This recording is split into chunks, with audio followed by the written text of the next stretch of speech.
ఈరోజు ఈనాడు పత్రిక ఒక గొప్ప వార్తను ప్రచురించింది. మనం ఒకసారి దాని గురించి చర్చించుకునే ప్రయత్నం చేద్దాం. ఈరోజు గౌరవనీయులు శ్యాంప్రసాద్ ముఖర్జీ గారి 125వ జయంతి సందర్భంగా అతని ఉన్నత జీవితం గురించి, అతని నిబద్ధత గురించి మోదీ గారు చెప్పడం జరిగింది.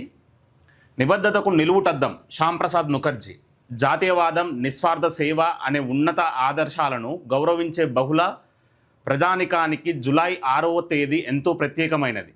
ఇవాళ మనం డాక్టర్ శ్యాంప్రసాద్ ముఖర్జీ గారి 125వ జయంతిని నిర్వహించుకుంటున్నాం. ఆయన జీవితం, ధైర్య సాహసాలకు, భారతమాత పట్ల అచంచలమైన నిబద్ధతకు చిరస్మరణీయమైన ఉదాహరణ. అతని మేధస్సు, ప్రజాసేవ, నైతిక విశ్వాసాల అపూర్వ సంగమం ఆయన జీవితం అని ఈరోజు నరేంద్ర మోదీ గారు అంటారు.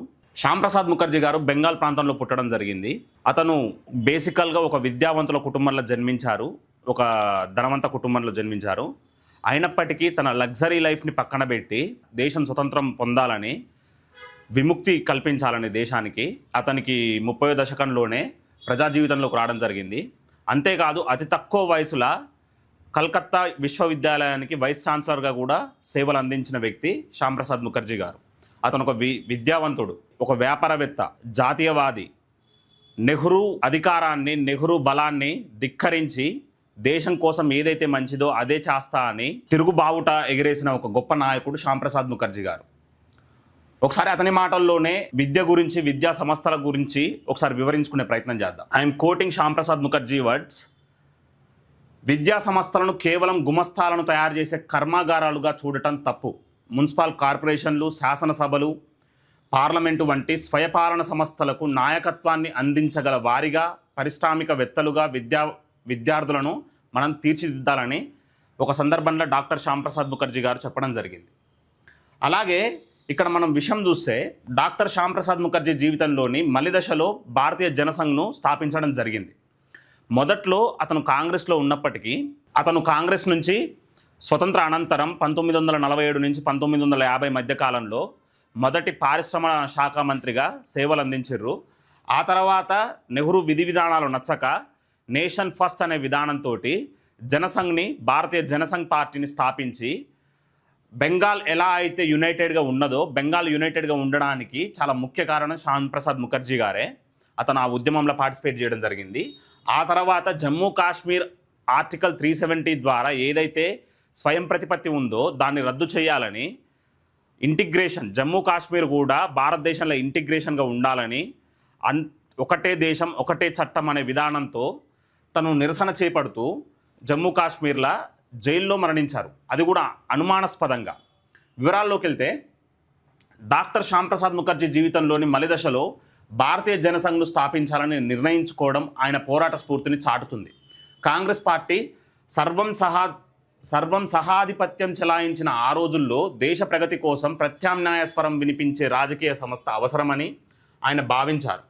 భారతీయ జనసంఘ్ పార్టీ చిహ్నంగా మట్టి ప్రిమదని ఒక దీపాన్ని అతను ఎంచుకోవడం, ఆ రోజు నుంచి పార్టీ వికసిస్తూనే ఉంది. ఆ రోజు భారతీయ జనసంఘ్ అయినా, ఈరోజు భారతీయ జనతా పార్టీ అయినా అతని ముందు చూపుతోటి, అతని విధి విధానాలతోటి శ్యాంప్రసాద్ ముఖర్జీ గారు అలాగే దీన్ దయాళ్ ఉపాధ్యాయ గారు కలిసి పార్టీ యొక్క principles, nation first, party next, self last అనే విధానం, అలాగే పార్టీ విత్ డిఫరెన్స్ అనే విధానం, జాతీయవాదాన్ని ముందు పెట్టి జాతి ప్రయోజనాలే ముఖ్యమని, అధికారం ఇవన్నీ అశాశ్వతమని భావించి రాజకీయాలు చేసిన గొప్ప నాయకులు డాక్టర్ శ్యాంప్రసాద్ ముఖర్జీ అయినా, దీన్ దయాళ్ ఉపాధ్యాయ గారైనా. వాళ్ళని ఆదర్శవంతంగా తీసుకొని రాజకీయాల్లోకి వచ్చి అటల్ బిహారీ వాజ్పేయి, ఎల్కే అద్వానీ, అలాగే ఈరోజు నరేంద్ర మోదీ, అమిత్ షా గారు జాతి అభివృద్ధి కోసం నిరంతరం కృషి చేస్తున్న వ్యక్తులలో మొదటి వరుసలో ఉంటారని మనం ఇక్కడ చెప్పుకోవచ్చు. ఉన్నత కుటుంబంలో జన్మించిన శ్యాంప్రసాద్ ముఖర్జీ గారు సౌకర్యవంతమైన, భద్రమైన జీవితాన్ని గడపగల స్థితిలో ఉన్నా కూడా దేశం కోసం కష్టతరమైన మార్గాన్ని ఎంచుకున్నారు. వడ్డించిన విస్తర్ లాంటి జీవితం ఉన్నా అంతరాత్మ మాత్రం త్యాగం, దేశసేవ వైపు నడిచింది. అప్పటి కాలాల్లో పరిస్థితులను, ముఖ్యంగా వలస విధానం, మతోన్మాదం, ఇంపీరియలిజం ఏదైతే ఉందో, ఈ రిలీజియన్ ఐడెంటిటీ తోటి రాజకీయాలు చేసే వ్యక్తులు ఎవరైతే ఉన్నారో అలాంటి సందర్భాలలో కూడా మానవాళికి ఎదురవుతున్న సవాళ్లను మౌన ప్రేక్షకునిగా చూస్తూ ఊరుకోకుండా నేను ఈ సంఘంలో భాగం, సమాజం కోసం పనిచేస్తా అని ముందుకు కదిలిన వ్యక్తి డాక్టర్ శ్యాంప్రసాద్ ముఖర్జీ గారు. శ్యాంప్రసాద్ ముఖర్జీ అన్నిటికంటే మిన్నంగా ఆదర్శం, అఖండ భారతదేశ సాధన, దేశ విభజన సమయంలో పశ్చిమ బెంగాల్ను భారతదేశంలోనే అంతర్భాగంగా ఉండేలా చేయడానికి ఆయన దృఢంగా నిలిచారు. ఆ పైన కొన్ని సంవత్సరాలకు అదే విశ్వాసం ఆయనను జమ్మూ కాశ్మీర్ వైపు నడిపించింది. జైలు శిక్ష ఆయనను నిలువరించలేకపోయింది. ఒంటరితనం ఆయన్ను అధైర్యపరచలేకపోయింది. అయితే ఏ ప్రజల కోసమైతే పోరాడారో వారికి దూరంగా నిర్బంధంలో ఆయన జీవితం అకస్మాత్తుగా ముగిసింది, అనుమానాస్పదంగా ముగిసింది. ప్రత్యామ్నాయ రాజకీయాలు చేస్తుండన్న ఉద్దేశంతో ప్రభుత్వం జైల్లో నిర్బంధించినప్పటికీ అతను ఏ రోజు ఆత్మవిశ్వాసాన్ని కోల్పోలేదు. అతని ప్రయత్నం ఏదైతే ఉందో 1951లో అతని ప్రయత్నం ఏదైతే ఉందో 2019లో సాకారమైంది. 2019లో జమ్మూ కాశ్మీర్ ప్రతిపత్తికి సంబంధించిన 370 ఆర్టికల్ అండ్ 35A ఆర్టికల్లను రద్దు చేయడం ఆయన బలిదానానికి అత్యంత సముచితమైన నివాళిగా ఈరోజు మోదీ అయినా అమిత్ షా అయినా చెప్పడం జరుగుతుంది. ఇండియా ఫస్ట్ అనే విధానాన్ని ముందు పెట్టి జాతీయ రాజకీయాలను చేయాలనే ఉద్దేశంతో ఆయన ముందుకు కదిలారు. ఇండియా ఫస్ట్, భారతదేశానికి మొదటి ప్రాధాన్యం విధానానికి, భారతీయ విలువలకు డాక్టర్ శ్యాంప్రసాద్ ముఖర్జీ గారు అగ్రస్థానం ఇచ్చారు. తన కాలంలో చలామణిలో ఉన్న ధోరణులను ధిక్కరించే సంస్థలను నిర్మించారు. ఆయన కలకత్తా విశ్వవిద్యాలయానికి అత్యంత పిన్న వయస్కుడైన వైస్ ఛాన్సలర్గా చరిత్రకెక్కారు. 32 ఏళ్ల వయసులోనే వైస్ ఛాన్సలర్గా నియమించారంటే ఇది సాధారణ విషయం కాదని మనకి ఇక్కడ స్పష్టంగా అర్థమవుతుంది. కలకత్తా విశ్వవిద్యాలయంలో ఆయన చేపట్టిన కార్యక్రమాలు ఎనలేనివి. విశ్వవిద్యాలయం కోసం ఒక గీతాన్ని రచించాలని ఆయన స్వయంగా గురుదేవ్ రవీంద్రనాథ్ ఠాగూర్ గారిని కోరారు. సంస్కరణలైన గొప్ప కార్యక్రమాలైన విశ్వవిద్యాలయం కోసం చేసిండని ఇక్కడ మనకు స్పష్టంగా అర్థమవుతుంది. డాక్టర్ శ్యాంప్రసాద్ ముఖర్జీ భారతదేశపు మొట్టమొదటి పరిశ్రమలు పౌర సరఫరా శాఖ మంత్రిగా పనిచేశారు. కొత్తగా స్వతంత్రం పొందిన భారతదేశానికి ఆధునిక పరిశ్రమలు ఆత్మవిశ్వాసాన్ని పునరుద్ధరించే సాధనాలవుతాయని ఆయన భావించారు. సంపద సృష్టిని, విలువ జోడింపును ఆయన గౌరవించారు. దామోదర్ వ్యాలీ కార్పొరేషన్ అయిన, సింద్రి ఎరువుల కర్మాగారం అయిన ఆయన హయాంలోనే నెలకొల్పడం జరిగింది. ఒకవైపు ఆధునిక పారిశ్రామిక భారతదేశానికి పునాదులు వేస్తూనే చేనేత కార్మికులు, కుటీర పరిశ్రమలు, హస్తకళాకారులు, వస్త్ర కార్మికుల శ్రేయస్సు కోసం ఆయన అంకిత భావంతో కృషి చేశారు.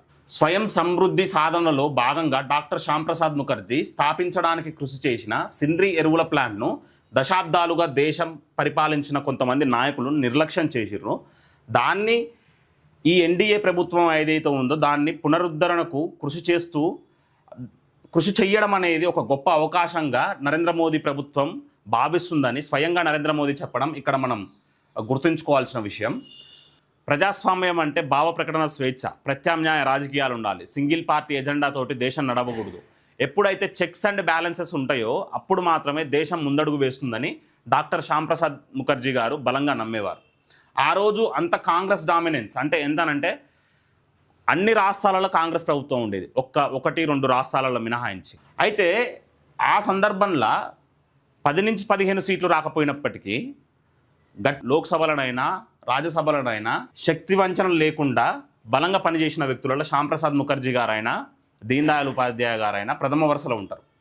అప్పుడు కాంగ్రెస్ పాలిటిక్స్కి, సోషలిస్ట్ పాలిటిక్స్కి ప్రత్యామ్నాయంగా నేషనలిస్ట్ పాలిటిక్స్ అనే ఎజెండాని తన భుజాలపైన వేసుకొని జాతీయవాద ఒక రాజకీయ పార్టీని స్థాపించి ఈరోజు అదే పార్టీ నుంచి ఏర్పడ్డ భారతీయ జనతా పార్టీ ఈరోజు దేశాన్ని చాలా సుభిక్షంగా పరిపాలిస్తుంది. ఈరోజు మనం చూస్తే ప్రపంచంలోనే అతిపెద్ద 5వ ఆర్థిక శక్తిగా ఎదిగింది. సో వీళ్ళు వేసిన బీజాలే ఈరోజు దేశాన్ని ముందుకు నడుపుతున్నాయని మనకి ఇక్కడ స్పష్టంగా అర్థమవుతుంది.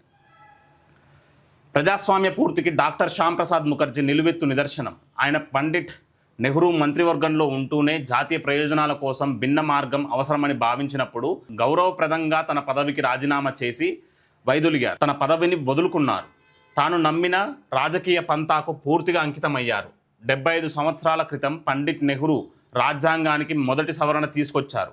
అది వాక్ స్వాతంత్రంపై ప్రత్యక్ష దాడి. దీనికి తీవ్రంగా విమర్శించిన వారిలో డాక్టర్ శ్యాంప్రసాద్ ముఖర్జీ కూడా ఒకరు.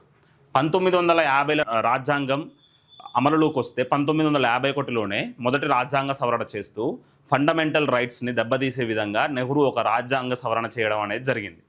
దానికి వ్యతిరేకంగా డాక్టర్ శ్యాంప్రసాద్ ముఖర్జీ గారు తన మంత్రి పదవికి రాజీనామా చేసి ఒక ఆల్టర్నేటివ్ వాయిస్ అనేది అవసరమని దేశంలో భారతీయ జనసంఘ్ అంటూ ఒక కొత్త పార్టీని స్థాపించి నేషనలిస్ట్ పాలసీలతోటి, నేషనలిస్ట్ విధి విధానాలతోటి రాజకీయాలు చేయడం ప్రారంభించారు.